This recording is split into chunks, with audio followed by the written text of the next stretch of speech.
Federal law provides severe civil and criminal penalties for the unauthorized reproduction, distribution, or exhibition of copywritten motion pictures, videotapes, or video discs. Criminal copyright infringement is investigated by the FBI. That's me. It may constitute a felony with a penalty of up to 5 years in prison or a $250,000 fine. Who gets that?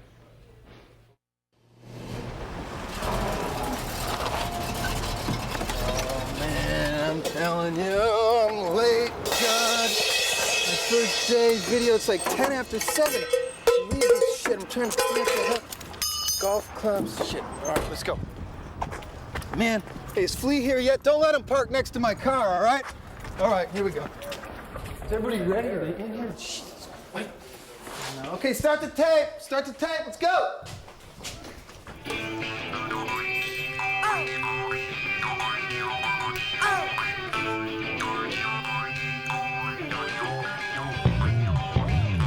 What I got, you got to give it to your mama. What I got, you got to give it to your papa. What I got, you got to give it to your doctor. You do a little dance and then you drink a little water. What I got, you gotta get it, put it in you. What I got, you gotta get it, put it in you. What I got, you gotta get it, put it in you. Feeling with your feeling, don't stop, put it in you. On the line, I don't wanna be a miser. Run time with sly and be the wiser. Because this ain't nothing else wiser. Like a mirror, but it's gonna keep it like a geyser. Give it away, give it away, give it away now. Give it away, give it away, give it away now.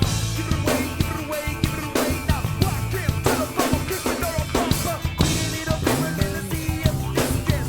Give your more to receive your less. Unimpressed by material excess. Love is me, love me, say hell yes. No bound, but I rock a little know-how. No time for the biggies or the weak cow. Get up, get down with the power. Never been a better time.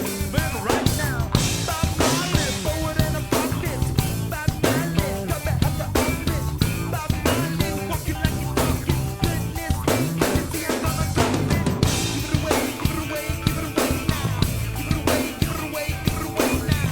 Give it away, give it away, give it away now. Oh, yeah. Give it away, give it away, give it away now. Give it away, give it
away, give it away now.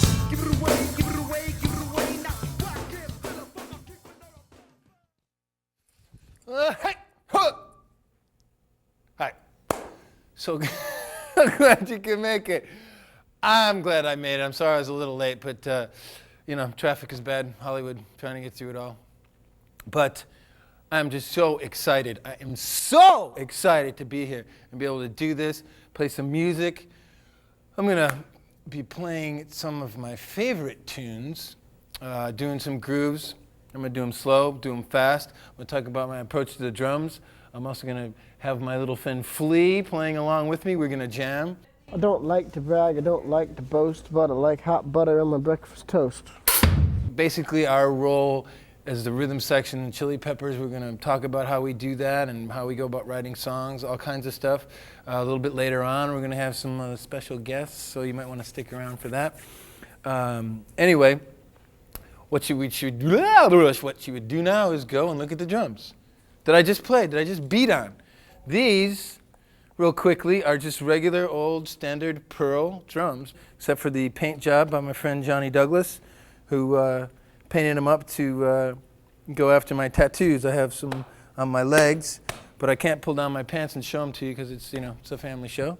So basically we got to 10 and a 12 and a 14 and a 16 and some Sabian cymbals and the odd little noisemakers, and that's the kit. So that's what I make all my noise on. So hey, come here. I'm not done. What I really want to also talk about is a beautiful thing called the art of making music. And that's what's really important to me, and I take playing the drums very seriously.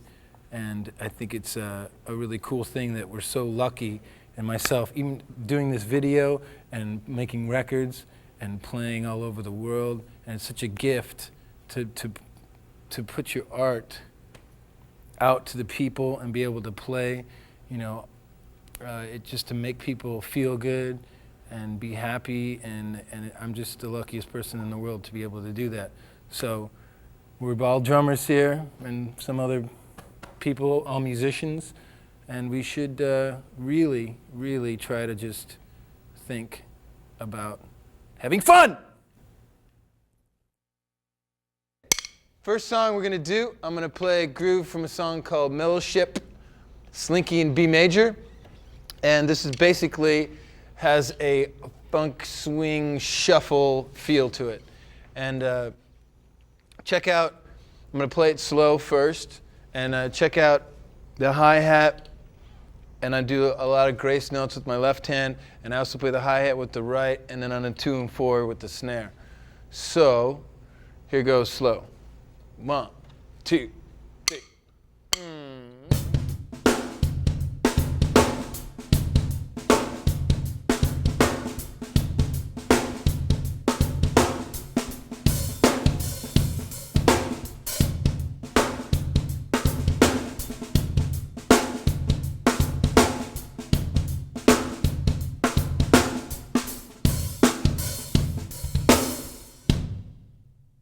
Now, I'm going to play along with the track, and you can check it out up to speed in its full entirety and beautiful beautiness.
Mellow Ship. Nice little toe tapper. We're a very rhythm-oriented band, and that's really important for me to be as solid as possible. I can't play too busy. It's just about driving the groove home, making it hypnotic so people are like dancing in the last row, wherever, and just really driving it home really hard. I know it's been said, but it can't be said enough. It's so important because that is, every good band always has a really good, solid drummer. So that's really important. I'm also going to talk about what Flea and I do and how we play off each other, how we come up with parts. We're going to jam a little bit on some other old tunes, and just basically the rhythm section and how we work together and how we come up with tunes and ideas. And we're going to jam. So here's Flea!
Ladies and gentlemen, I'd like to welcome everyone down to the show today. This is Chad Smith's drum instructional video. My name's Flea. This is Chad. Hi, Flea. Hey, Chad. How you doing? Great. How are you? I'm wonderful, thanks. So what did Tarzan say when he heard saw the elephants coming over the hill? What did Tarzan say when he saw the elephants coming over the hill? I think he said... You don't know what he said. He said, there goes a bunch of elephants. And what did he say when they came back later and they were all wearing sunglasses? He didn't recognize him. That's right. He didn't recognize him. He didn't recognize him, ladies and gentlemen. Okay, comedy hour's over. So now we're going to play a little number for you. Tasty little ditty. A We've little been toe working on. tapper? It's a real zingy, little zesty, zany, zingy number that we think will really get your blood boiling and your testicles quaking. It's called Naked in the Rain. Ready?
for my thing, what I'm listening to do with Flea is like I'm trying to hit all of his accents with the kick drum. It's pretty much following what he's doing. So I'm really locking in, thinking about all of his notes and trying to put the kick with what he's doing. That's what I'm listening to, and that's why it comes out the way it does. Should we show it to them really slow? Let's give it to him slow. 1, 2, 3, ah.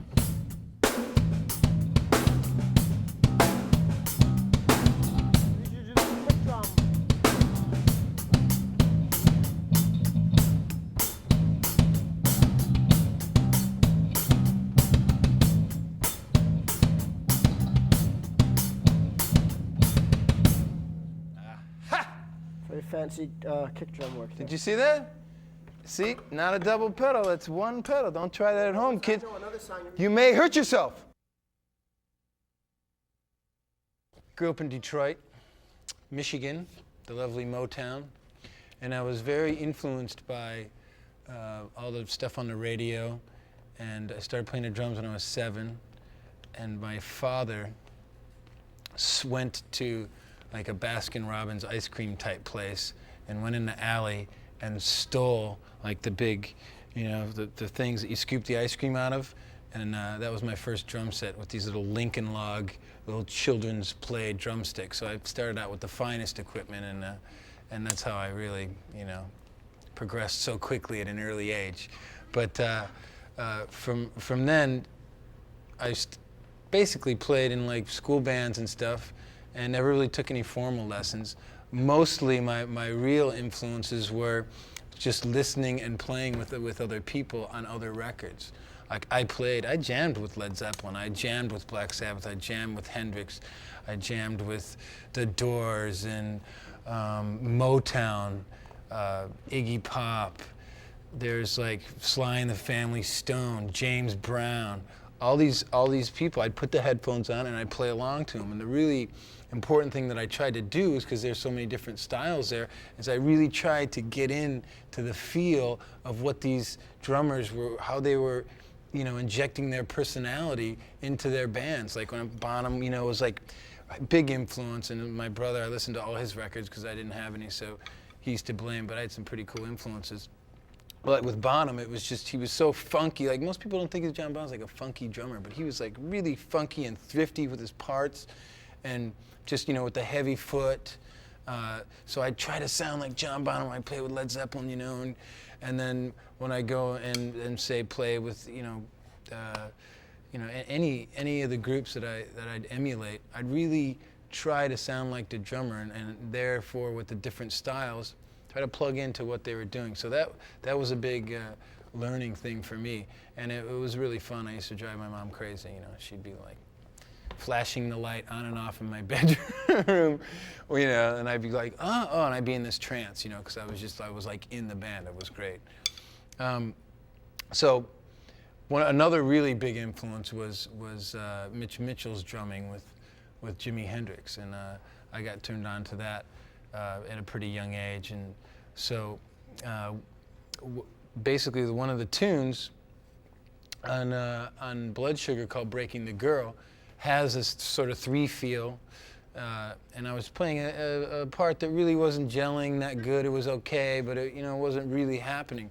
And I think Flea made the suggestion of you know, think manic depression, you know, think, you know, throwing like a tom roll thing. So I went, and ended up becoming a real integral part of the song. So I'm going to play that now and give you a little idea of how it sounded before, and then after I added the fills, and check it out.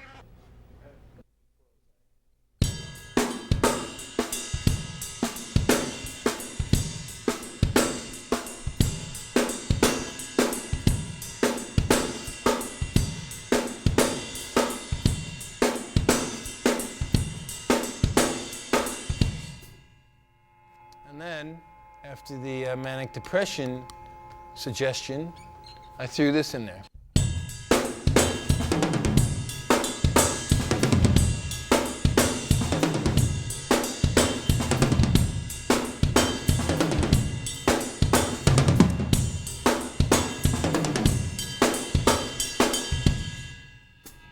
Now, I'm going to play along with the track and you see how it works, okay? Check it out.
we going? Are we going?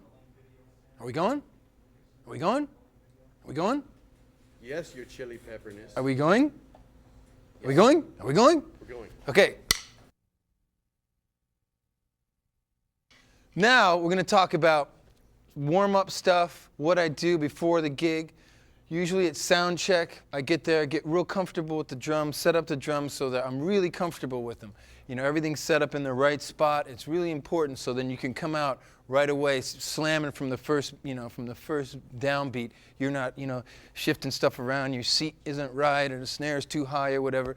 It's really important that when you set up your kit before the gig, make sure you're real comfortable with it.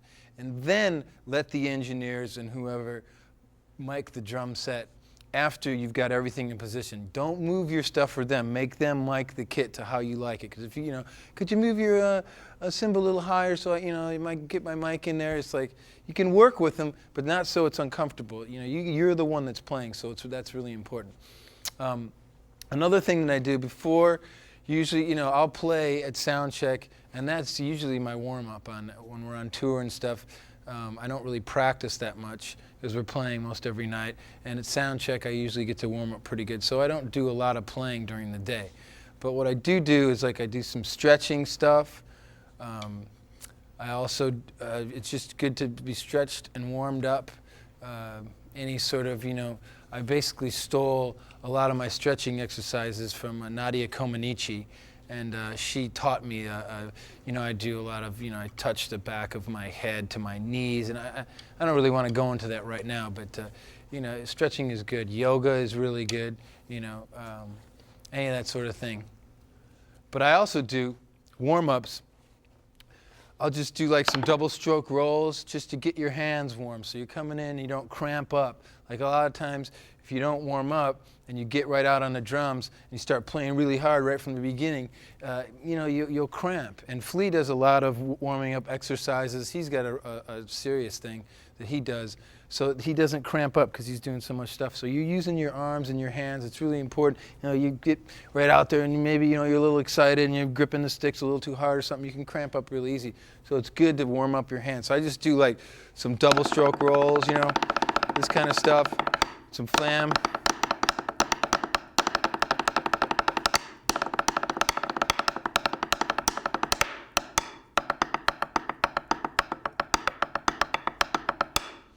That sort of thing. But again, there's nothing really strict or anything like that. A lot of people ask about tuning and what, the drum tunings, and I get that a lot in the clinics and stuff. So it's I'll give you how I like the drums to sound and how I like them and a little idea. Let's go to the kit, man. So I'll start with the snare drum, and this is an old Ludwig Pioneer, I think, one of the drum doctor's drums that he brought today, and I usually use skinnier drums, sometimes piccolos, and I also use some wood drums, some 5-inch drums. It just depends on, sometimes I get bored with like a piccolo after a while, and I'll change to a wood drum just to change because I need to be inspired by the snare since you play it so much. It's an important instrument on a kit. So I really like it really pretty tight. The top head should be real tight. And as far as tuning for the snare drum goes, I put the head on and I just go counterclockwise or opposite lugs and just get them going, crank them up. And then I'll have either myself or my drum tech will usually like stand on it. Now, it's probably not too good to stand on this really old classic drum, but just to stretch it out, because you'll play for a while, and even during sound check, and the drum will be up high, and by just the nature of the head and stuff, it'll stretch out, and so it's good to crank it up a little bit higher than I really normally like it. So after I beat it and sort of get it into where I like it to be, it's stretched out, and it's not going to change too much during the show. Another thing that I had a problem, I think probably a lot of people do, it's like you're in the dark or whatever, you had a show, and you have trouble finding your drum key. You're like, drum key, yeah, if a lug loosens up or something. So what I did was put, your old Velcro around the drum key and just put it on here, right? Snap it onto the part of the key. Put the other spot right here on the bass drum. Bam, it doesn't go anywhere. Stays right there. It's in the dark, it's between songs or something, and I need to do a little tweaking. I just go right for it, and it's always there. So that's like that's a little secret tip. As far as tuning goes for the toms, I basically try to get them to go to the races. When they go dun, dun, dun, dun, dun, dun, dun, dun, dun, dun, dun, dun. So I think it's thirds or something. I'm not exactly sure, but for my toms with the 4-tom setup, that works for me. So, or you can play to the races like this, like.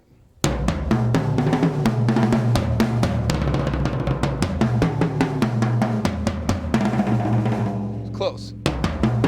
This guy's a little out, so I'll tune him up. Or you can play In the Mood.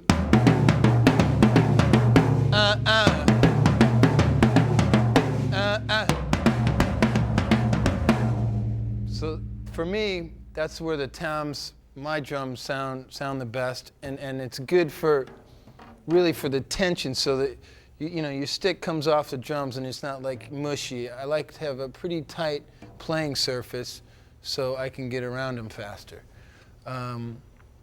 So basically on the tuning thing, after I tweak them up and get them pretty close, I'll hold the middle with my finger to kill the overtones, because when you play it like this, you're getting a ring from everything, and it's better just to dampen a little. Then you get the overtones. So see that? So this one's a little lower. I'm going to tweak this guy up a little bit. And this one's lower, so I'm going to go like this.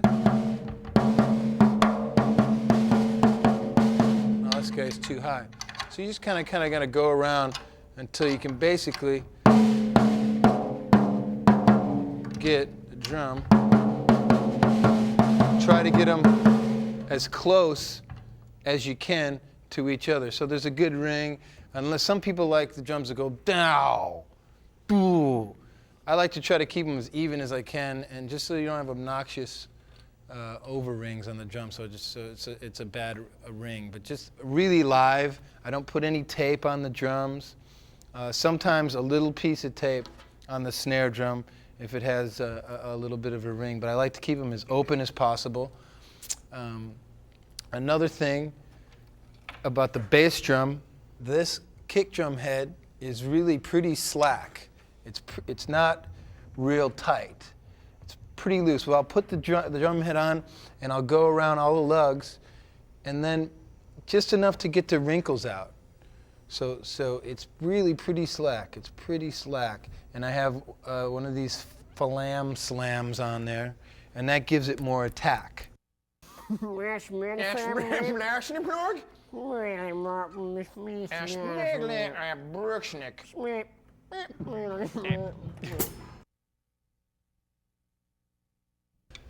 going to talk about Suck My Kiss, the next tune I'm going to play along with the track. And I'll just talk a little bit about my approach to playing the rhythm track.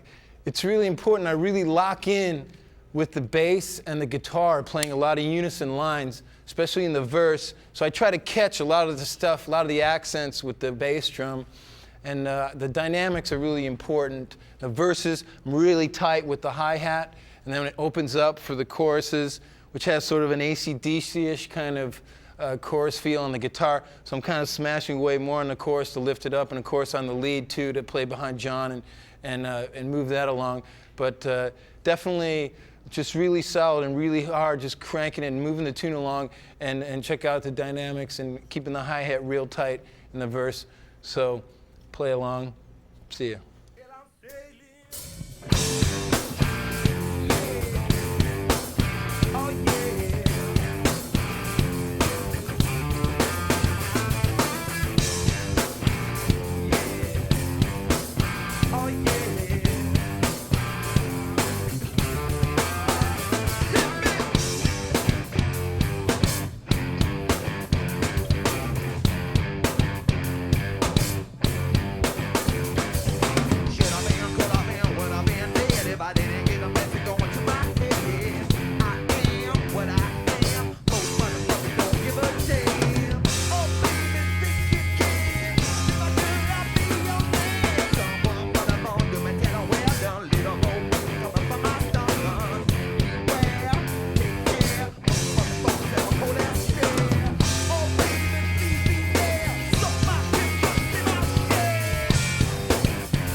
Hey, come closer.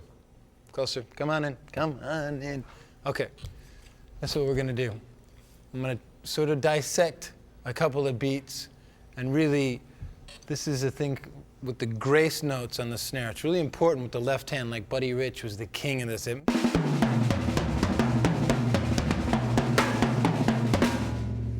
That sort of stuff. If not, with the grace notes on the snare, it sounds like this.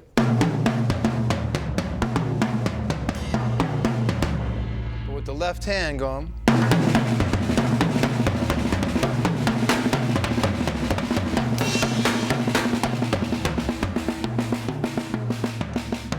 it's just in between all the hits. It fills stuff up, makes it groove much better.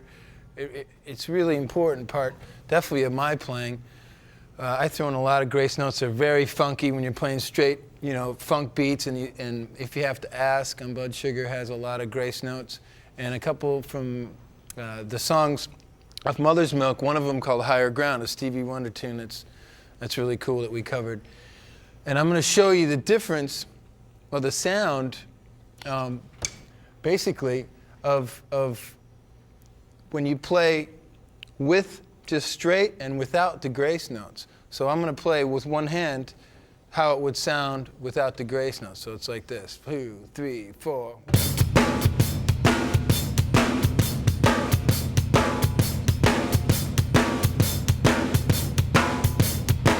It's your basic shuffle stuff, you know. So what I really need to do is show you with two hands how it fits in there, and it makes a lot more noise, and it grooves a lot better. Like this. 3, 4.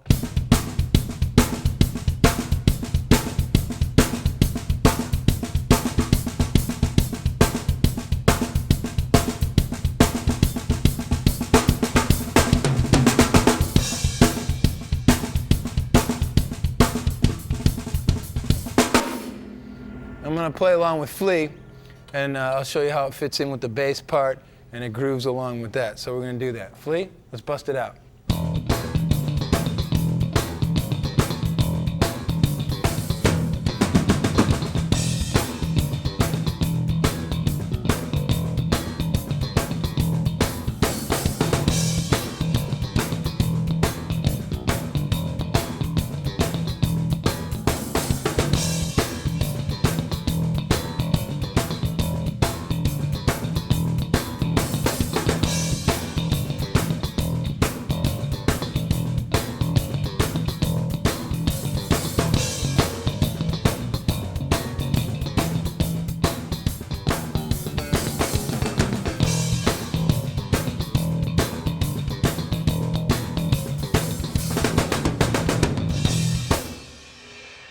So, we're doing take after take after take. The producer's coming out like cheerleading, dancing around, trying to get me to like do it. Flea leaves, Flea plays naked, nothing's working. So because it's a very hard kick drum part. It's a very hard kick drum part. part. Kids, I want you to remember, I want you to work on that kick drum power. Because if we ever fire Chad, we're going to need someone out there that can play that kick drum part. And that's the tune that they're going to audition you on. So, it's doing that for hours, and my foot and shin and everything was like, I couldn't do it. I was physically impaired. I still am. Okay. There's another tune on Mother's Milk called Nobody Weird Like Me, which is more of a thrash, kind of up-tempo thing. And it's another example where the grace notes really make a difference, almost making it sound like a double bass. I've had people come up to me and go, hey man, a double bass on Nobody Weird, it's really cool. I'm like, I don't play double bass. I'm like, really, what is it? And it's a lot of the left hand doing the opposite stuff of what the bass drum's doing. And it's fast, so it really sounds almost like sort of like a double bass part. I'll play it slow without the grace note stuff on the snare drum. So it's just like this. 1, 2, 3, 4.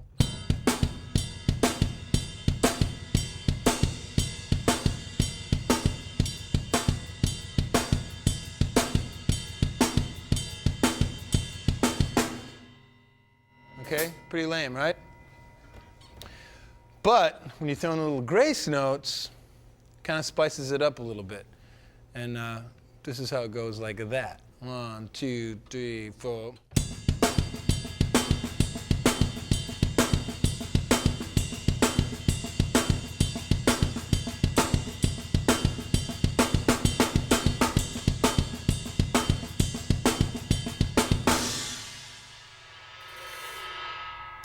And then when you put it together with Flea's bass track, with all the popping and stuff that's going on, it melds nicely with what he's doing. So it's really important to, like, your left hand. A lot of people right-handed, or if you're left-handed, your right hand's your weak hand. You know, it's really good to work on it, and mine always needs more work, but it's a really important part of getting around the drums and making things sound really even. And just like I said before, filling things up really nicely, especially in fills when you do the double strokes and the grace note stuff. It's just a good way to make it sound fuller, and it's really funky with the beats. So check it out. Here it is with Nobody Weird with Flea.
So that's with It's very fast, kids. It's very fast. Again, you might get hurt, so don't try this at home. But I'll tell you one thing, though. play along with that one, because that's a good one. And to go back with the ghost note thing I was talking about before, with the left hand throwing all that stuff in there really makes it sound, especially with what he's playing. There's like tick-a-da, tick-a-da, tick-a-da, tick-a-da, tick-a-da, and it's happening.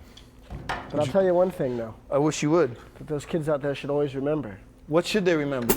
There's nothing worse for any musician that if you go to play with a drummer and all they can do is play fast and flashy and loud and they can't play slow.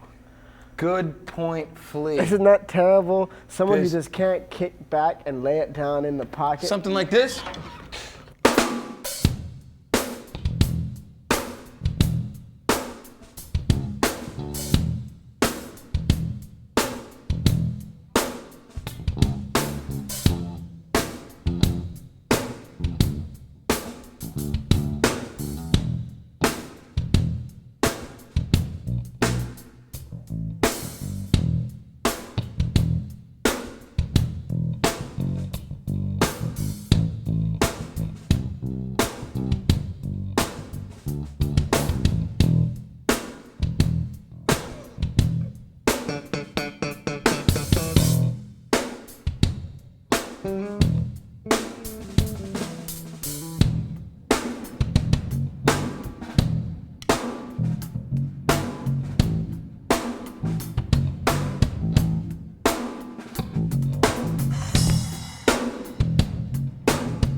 This part, I want to talk about what's really important and is overlooked a lot, is playing really simple.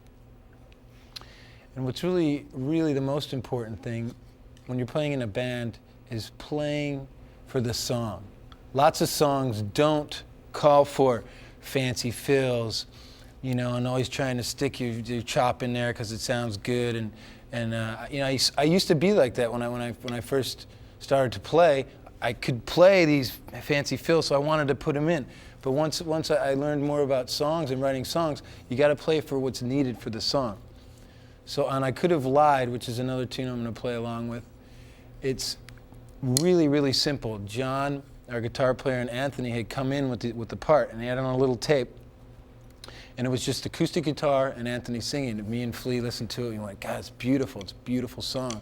I don't hear anything. I don't hear any drums, you know, and I just don't hear anything. And sometimes that's the best part. But they're like, no, no, no, think of Neil Young, think Gators, think, you know, really simple and just like locking in. And me and Flea play the same thing. And my bass trumpeter goes right with his bass line, through the whole thing. And the beauty of it is that it's really simple, and when it gets, by the end of the song, it's just really like a mesmerizing groove. It gets very hypnotic. It's like you don't like hear the drum part, it's just you feel it, and it really makes the song work. I can't stress how important that is, and sometimes it takes for you to mature as a player a little longer before you can get to the point where, you know what, if you're like a Jim Keltner who's like not known for his fancy licks but has this the dynamite feel, makes the song feel so good. It's just, the other guys are, you know, just playing along with it. It's just so easy and it just feels so good. It's sort of an intangible thing, feel and the groove and stuff, but just try to play along with this at home. Play with me on this one. It's real simple. I don't change up anything. And if, you know, close your eyes and you'll get into a real hypnotic thing, and by the end of the song, sometimes I like even see like girls, you know, dancing a crazy cosmic snake dance comes into my mind even sometimes. So you know, try to get there and get to that spot, and like I said before, try to get into what the drummer's feeling on that part. And I think it'll be really rewarding, and if you don't lay it down solid, no matter what, you won't have a gig. So you gotta do it. So practice it.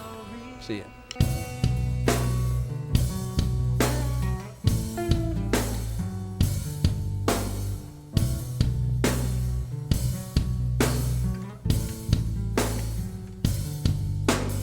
Mountain never seemed to have the need to speak. A love that shares so many seas.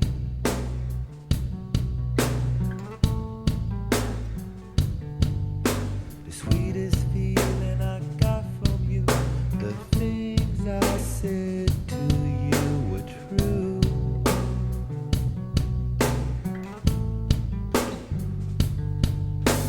Like I never change you what I feel. My face never show what is not real.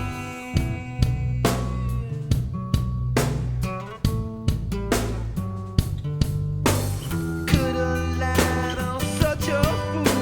My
Gink to gink dink to gink dink. Gink to gink dink gink dink. Gink to gink dink to gink to gink dink dink dink dink.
If you have to ask.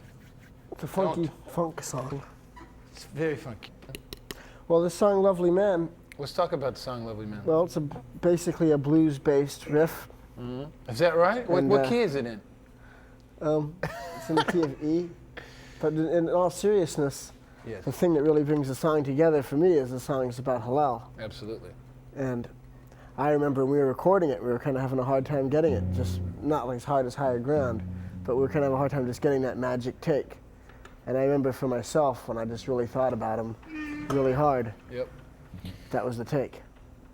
And that's the thing, that emotions play into the way you play so much. So much. I mean, how much you're feeling. I mean, in a band like the Red Hot Chili Peppers, where there's so much spontaneity, what's going on in your brain and in your heart really affects the sounds that come out. Well said. So we're gonna play it and check out the sort of police-esque chorus groove that we sort of do. Remember that? And how we lay back in the chorus? Okay, We so- sort of like rock out the verses and more open. And when the chorus comes in, we kind of suck it in and really try to lay back. So there's pushing and pulling. And also in the little break in the middle of the verse, it builds intensity. I remember that. Well, 2. 3, 4.